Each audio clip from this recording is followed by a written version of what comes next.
안녕하세요. 영화 속에 감춰진 숨은 의미를 파헤쳐보는 이상화 영화 읽기 시간입니다. 네 번째 소개할 영화는 최근에 개봉한 영화 똑똑똑입니다. 소재부터가 충격적인데요. 남자 동성 부부가 입양한 어린 동양인 딸과 함께 조용한 숲속의 오두막으로 휴가를 갑니다. 할리우드에서는 이제 대놓고 동성 부부가 등장하는 영화가 나오는 거죠. 가족이라고 부르고 싶지 않은 평온한 가족이라고 우기는 이들에게 어느 날 낯선 방문자 4명이 별장의 문을 두드립니다. 똑똑똑 하고 말이죠. 그리고는 다짜고짜 세상의 종말이 임박했으니 이들 셋 중에 한 명이 희생해 죽어야만 인류의 멸망을 막을 수 있다고 합니다. 동성 커플과 입양한 딸, 방문자들이 서로 옥신각신하는 사이 방문자들이 먼저 한 명씩 죽어나갑니다. 동성 커플 가족을 살리면 인류가 멸망하고 인류를 살리자니 가족 중에 한 명이 죽어야 한다는 설정인데 영화는 이들의 갈등을 긴장감 있게 그려냅니다. 그러면서 실제 텔레비전 뉴스에서는 쓰나미가 몰려오고 멀쩡한 비행기가 땅에 떨어지는 등 종말이 임박한 재앙이 생중계됩니다. 결국 동성 커플 중에 한 명이 자신을 희생해 인류를 구원한다는 이야기입니다. 영화를 보는 내내 불편했지만 결말이 궁금해 끝까지 보았습니다. 2명의 아빠를 둔 입양 딸은 아빠를 부를 때 각각의 이름을 앞에 붙입니다. 앤드류 아빠, 에릭 아빠 이런 식으로요. 동성 커플에 입양당한 딸은 도대체 무슨 죄가 있어서 이들과 같이 살아야 하는 걸까요? 자라면서 겪게 될 성정체성의 혼란이 걱정이 되었습니다. 학교에 가면 친구들이 너는 아빠가 둘이냐고 묻는다는데 영화에서 자신은 아무렇지 않다고 답하는 장면이 나옵니다. 결말은 더욱 불편합니다. 동성 연애자가 자신을 희생해 인류를 구원한다는 것인데 우리의 구원자 대신 예수님의 자리에 동성 연애자를 갖다 놓았습니다. 세상은 이미 여기까지 왔습니다. 동성 결혼을 합법화하면 동성 부부가 아이를 입양까지 할 수 있는 단계가 되는 거죠. 영화에서 이들이 왜 하필 우리가 희생되어야 하느냐고 묻는 장면이 나오는데 낯선 방문자들의 리더격인 사람이 당신들의 사랑이 순수하기 때문이라고 답합니다. 영화는 동성 결혼에 이은 입양과 이들의 삶을 아름답게 포장하고 사랑을 왜곡하며 동성 연애자를 메시아의 반열에까지 올려놓습니다. 이 영화를 만든 사람은 인도 출신의 엠 나이트 샤말란 감독입니다. 영화 식스센스, 샤인으로 일찍이 할리우드에서 성공한 감독입니다. 이어서 23 아이덴티티, 올드 등 많은 영화를 연출했습니다. 주로 유령, 초능력과 환타지, 신비한 초자연적 현상이나 종말을 소재로 한 영화를 만들다 마침내 동성 부부가 등장하는 대중영화까지 나온 거죠. 악한 영화의 마지막까지 온 것 같아서 씁쓸합니다. 실제 이 세상은 동성연애와 같은 성적 부패 때문에 망해가고 있습니다. 동성연애는 고대부터 공공연히 있어 왔지만 지금처럼 대놓고 입법을 통해 합법화한 적은 없었습니다. 악한 것을 옳다고 하며 권리로서 인정한 시대는 없었습니다. 그만큼 지금 이 시대가 극도로 타락했다는 의미인데요. 우리나라도 얼마 전 동성 결혼을 위한 법안이 국회에서 발의되었습니다. 바로 생활동반자 법입니다. 정확한 명칭은 생활동반자 관계에 관한 법률입니다. 기본소득당 용해인 의원이 대표 발의하고 10명의 민주당, 정의당 의원들이 함께 이름을 올렸습니다. 기본소득당은 지난 21대 국회의원 선거 때 민주당의 비례대표 선거용 위성정당이었는데 사실상 민주당이나 다름없는 정당입니다. 생활동반자법은 남녀가 혼인을 통해 낳은 자녀로 이루어진 가족만이 아니라 혼인을 하지 않고도 단지 생활을 함께 하고 있다면 누구라도 가족으로 인정하자는 법입니다. 먼저 요즘 논란이 되는 비혼 출산을 부추기는 법입니다. 방송인 사유리 씨가 비혼 출산으로 자녀를 양육하는 방송이 화제가 되고 있습니다. 가족의 시작인 남녀 간의 결합, 즉 결혼을 더 이상 필요 없는 것으로 인식하게 하고 있습니다. 비혼 출산은 서구에서 일찍이 자리를 잡아가고 있습니다. 미국, 영국, 호주, 스웨덴, 벨기에, 스페인, 일본 등에서 독신 여성과 동성 연애자들의 비혼 출산을 인정하고 있습니다.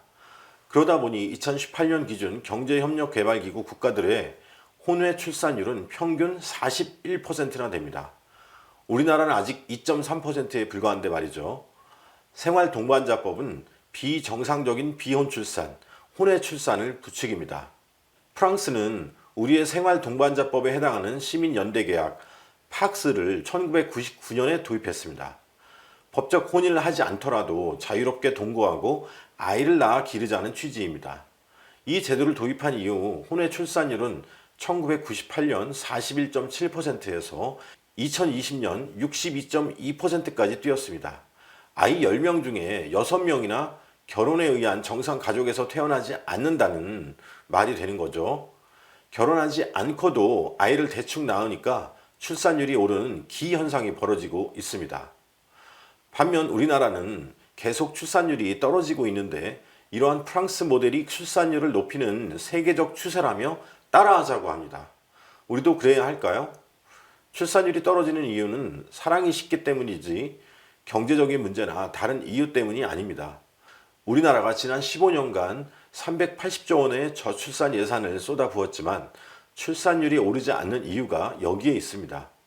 성경은 혼외 출산과 같이 금지된 결혼으로 출산한 자녀는 하나님의 가족, 즉 천국 백성이 될 수 없다고 가르칩니다. 생활동반자법은 또 동성결혼으로 가는 징검다리 법입니다.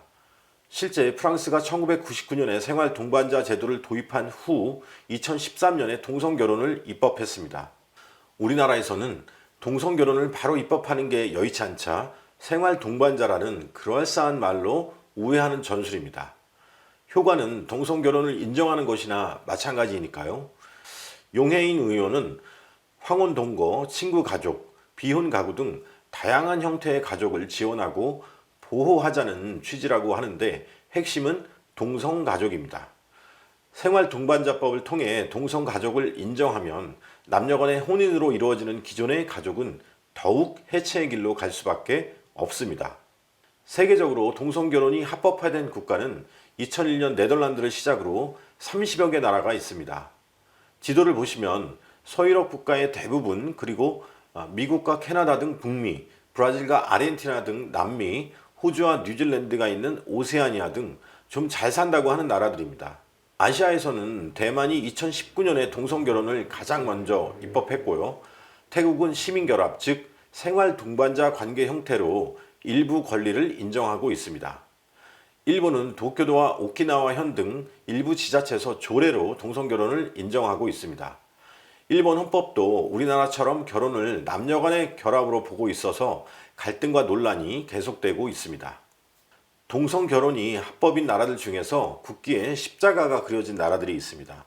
영국을 비롯해서 덴마크, 노르웨이, 스웨덴, 핀란드, 스위스, 아이슬란드, 호주, 뉴질랜드 등입니다.